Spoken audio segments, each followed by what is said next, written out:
And good morning, everyone. Happy Tuesday morning to you. Welcome back to Morning Musings.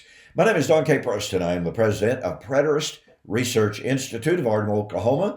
You can check out my websites, donkpreston.com or eschatology.org or bibleprophecy.com. Okay? There are hundreds and hundreds of articles there that are free for the reading, free for the downloading. If you wish to publish any of those articles on any other Facebook page or any other website, you are free to do so as long as you give the proper journalistic ascription. Pardon me, that's just normal courtesy, and it's only right. So, and I would kind of go off on there, but I won't. I'll just simply say that some years ago, I had a preacher take an article that I wrote, removed my name from it, and published it under his own name. I did. Yeah. Anyway, don't do that. That's not Christian. That's not honest. It's not ethical. Okay, off my soapbox. Yesterday, we talked a little bit about the fact of how important it is to realize how the feast days were in fact typological. I shared with you how it is totally inconsistent for someone to say, well, the law was nailed to the cross. All of the ceremonial laws were nailed to the cross, and then turn around and say, you're looking for the Lord to come in the judgment and the resurrection. Why? Why is it contradictory? Well, because the final three feast days represented the judgment, the parousia, and the resurrection. And that doesn't even mention Shemini Atzeroth. Okay? Doesn't even mention that. So the point of it is, when people look at the feast days and they say, as our Sabbatarian friends do, oh, well, the Lord took all the ceremonial feast days out of the way, nailing them to the cross, and then they turn right around and do, as I just said, and they say that they're looking for the judgment, resurrection, parousia. That's a massive, massive contradiction. That's why we have to look at the feast days. Now, I'm going to do something this morning that as I promised you yesterday, and I want you to notice that there's some things about the feast days, even though Colossians chapter 2, speaking of the unfulfilled aspect of the feast days, he told the Colossians, the Gentiles specifically, let no one judge you in the respect of new moons, feast days, and Sabbaths, which are a shadow of the good things about to come. Now, here is Paul setting forth the idea that the feast days were typological. And just recently, I had someone arguing with me on YouTube and Facebook that, well, Preston, not everything on the Day of Atonement, Yom Kippur, was typological. I guess somewhat to their surprise, I agreed with that. Now, how could I say that, all the while appealing to Colossians chapter 2 or Hebrews chapter 10? Well, here's the reality. While, as I've just noted, Colossians 2, Hebrews 9, Hebrews 10, the New Testament sets forth the feast days as typological, they make it a point of telling us that there were certain aspects of even the priesthood overall, but most especially Yom Kippur, that were not typological. And the reason for that is there was no need for Christ to do it. Let me illustrate that. In Hebrews chapter 5, it is contrasting the priesthood of Jesus with the Levitical priesthood. And it mentions the fact those priests had to offer up sacrifice continually, first for their own sins and then for the sins of the people. Oh, wait a minute. Hebrews chapter 4:15, Hebrews 7:25 tells us Christ had no sin. So how is he supposed to fulfill the actions of the priest on the Day of Atonement who, as we shall see here momentarily, offered a sacrifice first for his own sacrifice, for his own sin, and then for the sins of the people. Well, quite honestly, as the writer of Hebrews points out in Hebrews chapter 5, Christ did not have to do that. Why? Because he was sinless, that's why.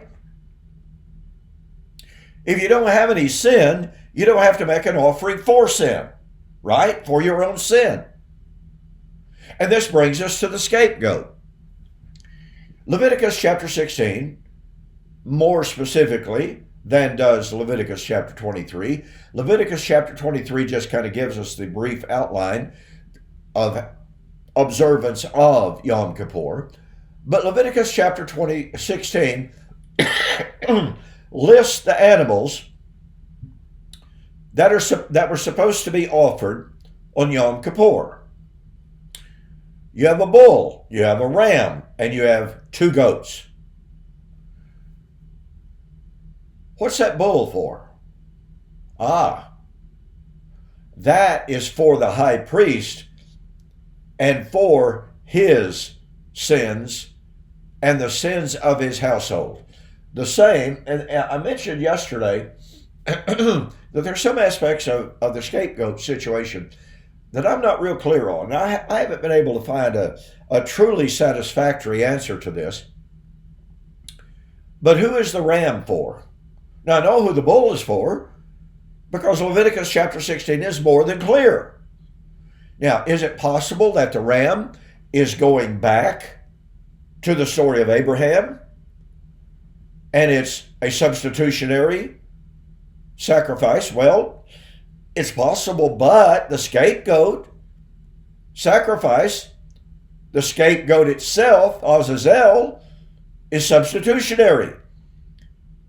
Just like the scapegoat sacrifice, the sacrifice that had to be killed, was also substitutionary. So I'm not totally satisfied with that. I don't have any doubts about the purpose of the bull. Leviticus chapter 16, this is an atonement for the high priest and his family. Now, is it possible that the ram was included for the family? I don't know. Maybe some of you have the answer to that. If so, feel free to to provide that under my YouTube video, okay? I appreciate that kind of input. So we have, on the Day of Atonement, before you ever get to the 2 goats, you have the high priest under Torah, the Levitical high priest, having to offer a bull as atonement for his own sins and for the sins of the people. But remember, Hebrews 5, he does not need daily to offer up sacrifice first for his own sins and then for the sins of the people. No. He offered one sacrifice, perfect sacrifice for the people.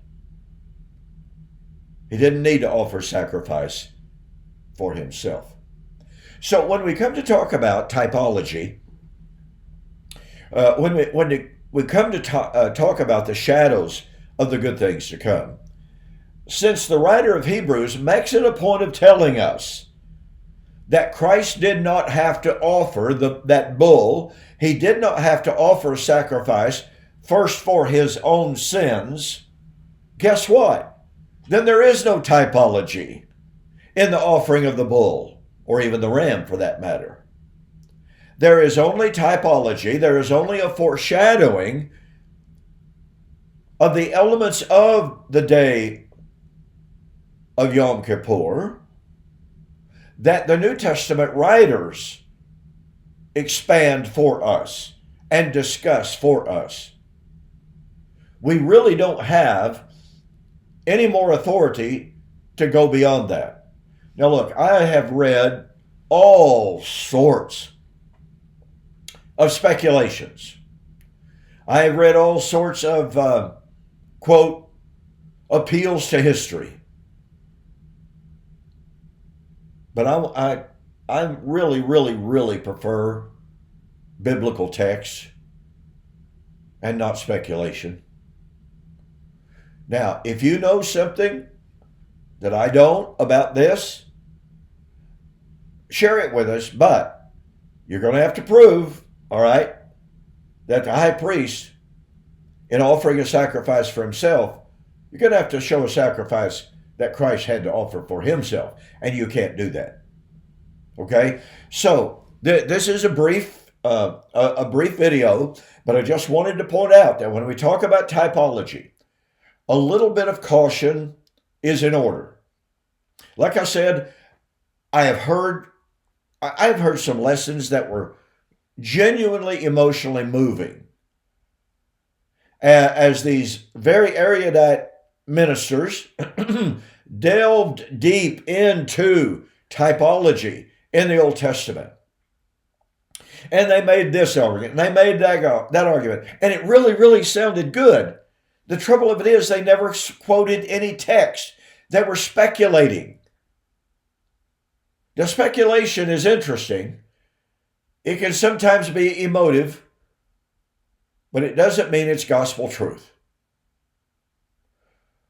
I prefer to stay with that which I can demonstrate with text. And when it comes to some aspects of the Day of Atonement, we have no justification for some of the speculation that is out there. Okay, brief video this morning. Man, only 12 minutes long. Okay, but I hope you get the point. I hope you realize how important it is that we use caution when we talk about type and antitype.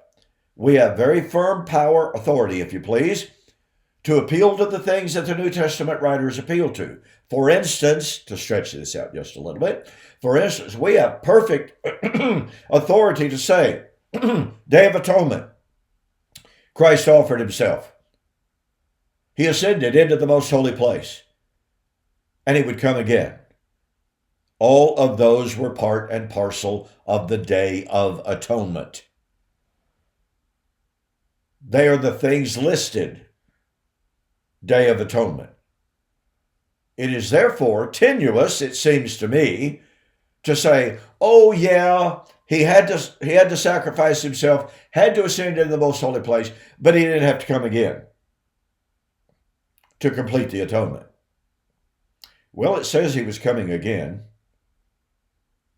to bring salvation. What is salvation? It's forgiveness.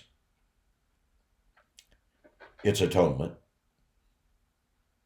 To make man one with God again. Okay, like I said, out of time. I'll see you on the flip side.